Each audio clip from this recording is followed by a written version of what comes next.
One piece की history में कुछ चैप्टर्स ऐसे आता है जो पूरी स्टोरी का डायरेक्शन हमेशा के लिए बदल देता है। लेटेस्ट चैप्टर 1181 ने एग्जैक्टली ऐसा ही किया है। उन्होंने एक ऐसा बॉम्ब ड्रॉप किया जिसने हर वन पीस फैन का दिमाग हिला के रखा है। One Piece bros, let's be real. हम लोगों ने तो हमेशा से ऐसा ही सोचा ना कि इमू एंड जॉय बॉय एक दूसरे के अगेंस्ट में थे हमेशा से।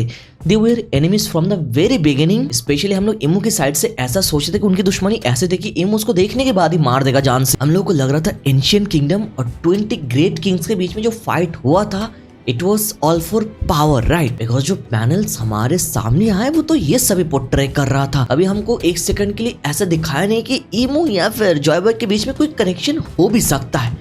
पर अगेन ये वन पीस है, यहाँ पर कभी कुछ भी हो सकता है, जो लेटेस्ट चैप्टर में हुआ इस पैनल के थ्रू, जहाँ पर जॉय बॉय और इमू को हम लोग एक सिंगल फ्रेम में देखते हैं, which is actually unbelievable। और उन दोनों का एक फ्रेम में होना अनएक्सपेक्टेड नहीं, उन दोनों का रेंडमली बात करना अनएक्सपेक्टेड था।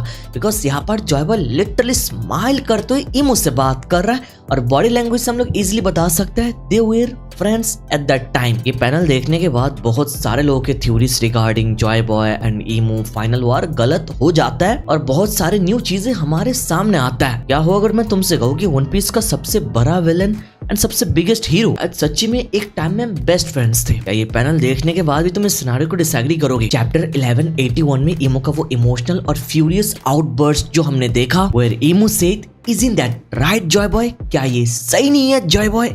ये लाइन जो है मेरे भाई, ये कोई नॉर्मल विलन का डायलॉग नहीं था। इमू दिखने के बाद for the very first time emu को हम लोग इमोशन के साथ देख रहे हैं। इमू को हम लोग ऐसे फ्यूरियस वे में आउटबर्स्ट होते हुए देखे, वो भी क्या याद करके? अपने पास्ट को जॉय बॉय के साथ, where Joy Boy was smiling and talking to him. ये कोई नॉर्मल विलन का डायलॉग नहीं था, ये एक टूटे हुए इंसान का दर्द था। आज के वीडियो में बेसिकली हम लोग पूरे वॉइड सेंचुरी के बारे में बात करेंगे, जो होने का चांसेस बहुत ज्यादा है based on latest chapter. But if emu को जिस वे में हम लोग देखते हैं, जिस पीओवी के साथ देखते हैं, वो शायद वैसा नहीं है या फिर वैसा था नहीं जैसा अभी वो बन चुका है। But if Imu was betrayed by Lily. Void Century के बारे में बात तो करेंगे, इसी के साथ इमू का जो ट्राइनिटी पावर सिस्टम है इसको भी हम लोग ब्रेक डाउन करेंगे और हम बात करेंगे कि कैसे जॉय बॉय और इमू की दोस्ती ठीक वैसे ही टूट गई जैसे नारुतो में हाशिरामा और माडरा की दोस्ती टूटी थी। तो चलो शुरू करते हैं। अगर तुम शोनन एनिमे को डीपली एनालाइज किया है तो तुमको एक पैटर्न नजर आएगा। शोनन में सबसे लेजेंडरी राइवलरीज हमेशा ब्रदरहुड से स्टार्ट होती है। हाशिरामा और माडरा को थोड़ा याद करो,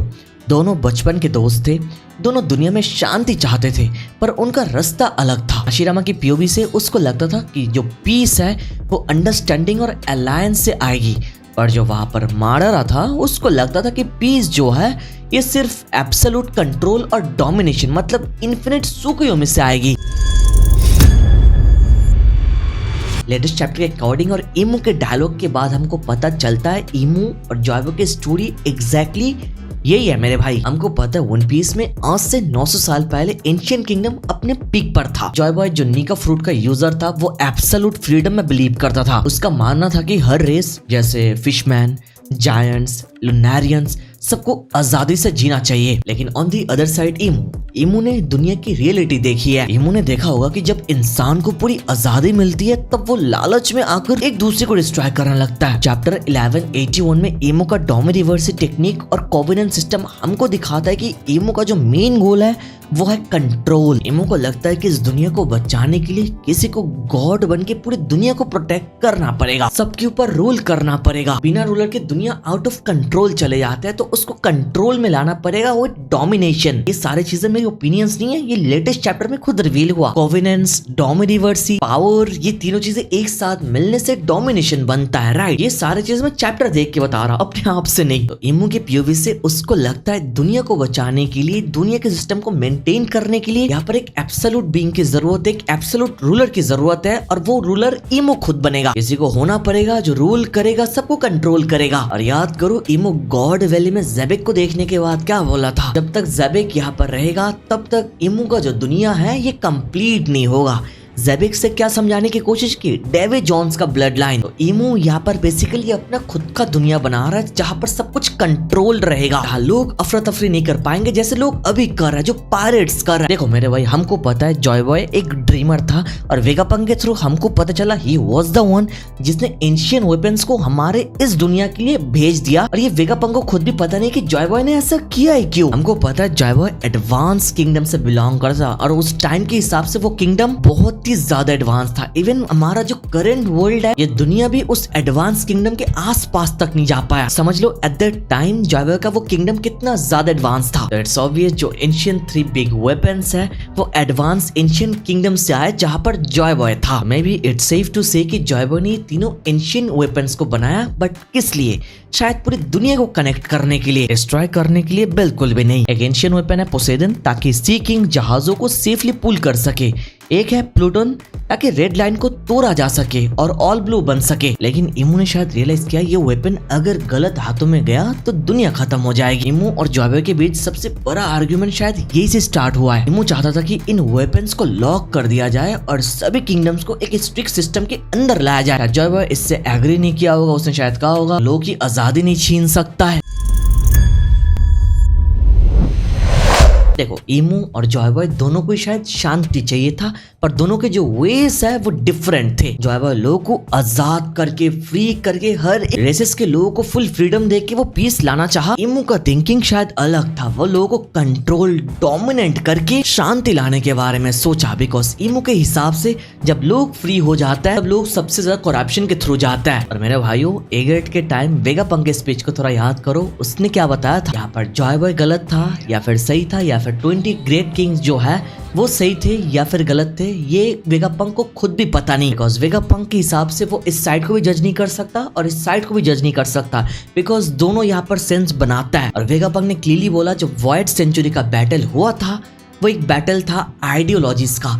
दोनों जो डिफरेंट ग्रुप थे उनके अगेंस्ट में फाइट होने का रीजन वाज दो डिफरेंट आइडियोलॉजीज। दुनिया में शांति लाने के लिए जॉय बॉय का आइडियोलॉजी वाज लोग को फ्री करो, लिबरेट करो, उनको आजादी के साथ जीने दो। पर इमो वाज लोग आजाद होने से तो करप्शन फैलता है, तो लोगों को कंट्रोल करो, उनके ऊपर डोमिनेंस दिखाओ, एब्सोल्यूट गॉड बनो और दुनिया पे रूल करो और फिर जाके शांति आएगी। ऐसे यहाँ पर जॉय बॉय, इमो दोनों को शांति चाहिए था, पर दोनों के जो आइडियोलॉजीज है वो डिफरेंट थे, जो वेगापंक ने बता के रखा है, जिसकी वजह से वॉइड सेंचुरी वार हुआ था। भाई यहाँ पर बस एक सेकंड के लिए भूल जाओ, इमो यहाँ पर विलेन है और जॉय बॉय यहाँ पर हीरो है। बस अपने पीओवी से तुम बताओ तुम किस आइडियोलॉजी को सपोर्ट करोगे। पूरी दुनिया में शांति लाने के लिए कौन सा मेथड बेटर है? लोगों को आजाद करना, सारे रेसेस को अपनी मर्जी से जीने देना, ऐसे खुला छोड़ देना, या फिर सब लोगों के ऊपर डोमिनेट करना, रूल करना और एक गॉड बन के उन लोगों को कंट्रोल करना ताकि शांति रहे? What would you do? Leave everyone free for peace और control them for peace? Because दोनों आइडियोलॉजी का मेन गोल शांति लाना ही है दुनिया में। तो कौन विलेन कौन हीरो है इसको भूल के तुम किसको सपोर्ट करोगे, ये बस कमेंट में बताना। बिकॉज वेगापंक के अकॉर्डिंग सिनेरियो कुछ ऐसा ही हुआ था। लेटेस्ट चैप्टर भी हमको यही बता रहा है मेरे भाई, both were friends but ideologies different होने के कारण दोनों अलग अलग रास्ते चले गए। और यही वो पॉइंट था जहां इमो ने अपना सबसे एक्सट्रीम स्टेप लिया। चैप्टर 1181 में जो नेमेसिस सोर्ड और डिमोनिक ऑरा दिखाई गई है वो इस बात का प्रूफ है कि शायद इमो ने पावर हासिल करने के लिए किसी डार्क बीइंग या फिर डेविल के साथ कॉन्फिडेंट या फिर कॉन्ट्रैक्ट साइन किया है। इमो ने अपनी ह्यूमैनिटी सैक्रिफाइस कर दी just to stop Joy Boy. Imu को शायद एट दिस पॉइंट ऐसा कुछ करते हुए लग रहा था कि वो दुनिया का अच्छा कर रहा है, पर असल में वो एक डिक्टेटर बनता हुआ जा रहा था। लेकिन यहाँ पर एक सवाल है, क्या बस आइडियोलॉजीज की वजह से इतनी बड़ी दुश्मनी हो सकती है? ऐसा हो सकता है। It's not about just ideologies, इसी के साथ यहाँ पर एक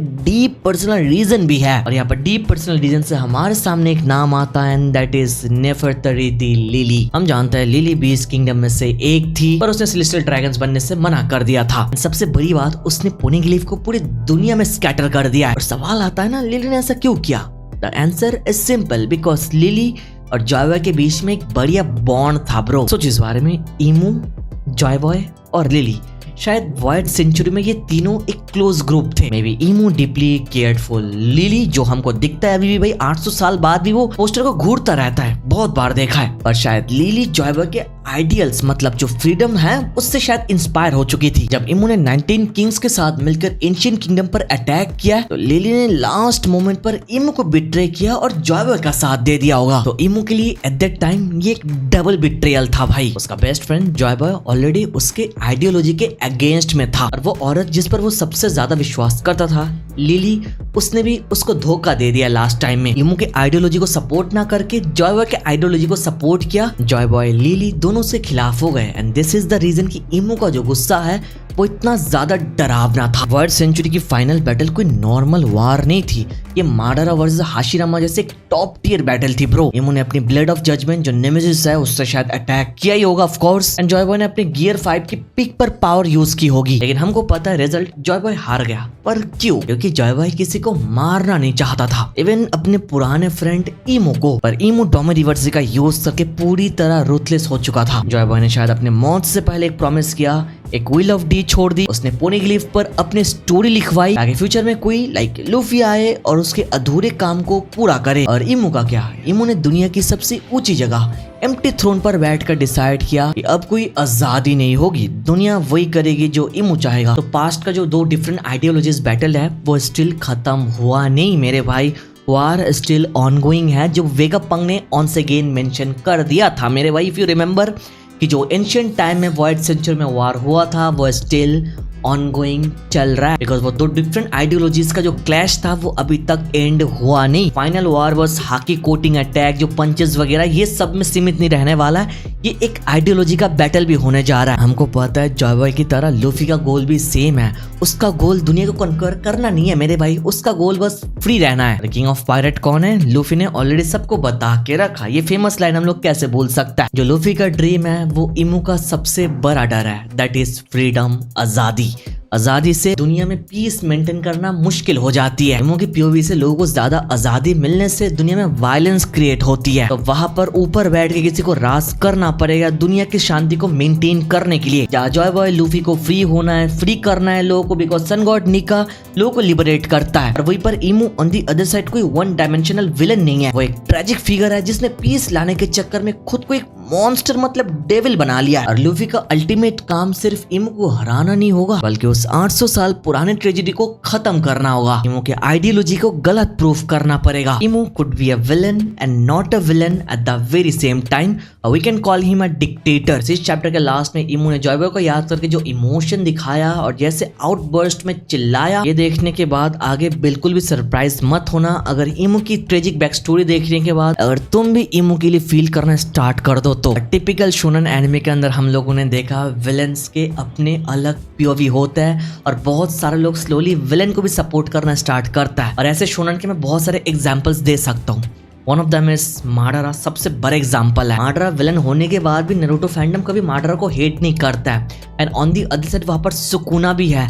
इतने सारे लोगों को मारने के बाद भी लोग सुकुना को पसंद करता है। लिटरली उनके फेवरेट कैरेक्टर गोजो को 2 हिस्सों में काट दिया बट स्टिल लोग सुकुना को पसंद करता है। एमएचए के फाइनल वर्क के एंड में लोग तोमोरा शिगाराकी को पसंद करना स्टार्ट कर दिए थे। तो ये सारे शोनन एनिमे का एक पैटर्न है, विलेन को एंड तक ऐसे वे में पोर्ट्रे करना, उनका एक ऐसे पीओवी दिखाना कि लोग उनको हेट नहीं कर पाता है। तो वन पीस के साथ भी ऐसा होने का चांसेस बहुत ही ज्यादा है। पर इमू के क्राइम को जस्टिफाई करना और उसको माफ करना would be really tough for One Piece fans, because Imu ने लिटरली रेसिस को जड़ से मिटा दिया, कंटिनेंट्स को डुबा दिया, हजार नहीं लाखों के संख्या में लोगों को मारा है। तो बिना कोई स्ट्रॉन्ग रीजन के मुझे लगता नहीं कि वन पीस फैंस इतनी आसानी से इमू की पीओवी को फील कर पाएंगे। But again we know the writer is Oda sensei, किसी भी टाइम कुछ भी लेकर आ जाता है। जिस कुमा को सवाओडी आर्क में सब लोग गाली दे रहे थे, हेट कर रहे थे, उसी कुमा की ट्रेजिक पास्ट देखने के बाद लोग इमोशनल हो गए और दुआ कर रहे हैं कि कुमा वापस नॉर्मल बन जाए। तो ओडा सेंसे की राइटिंग कुछ ऐसी है मेरे भाई। बाकी ब्रेक वीक चल रहा था, मैंने सोचा कि अलग टॉपिक के ऊपर वीडियो बनाता है। ऑफ कोर्स हमारा काम थ्योरी बनाना है,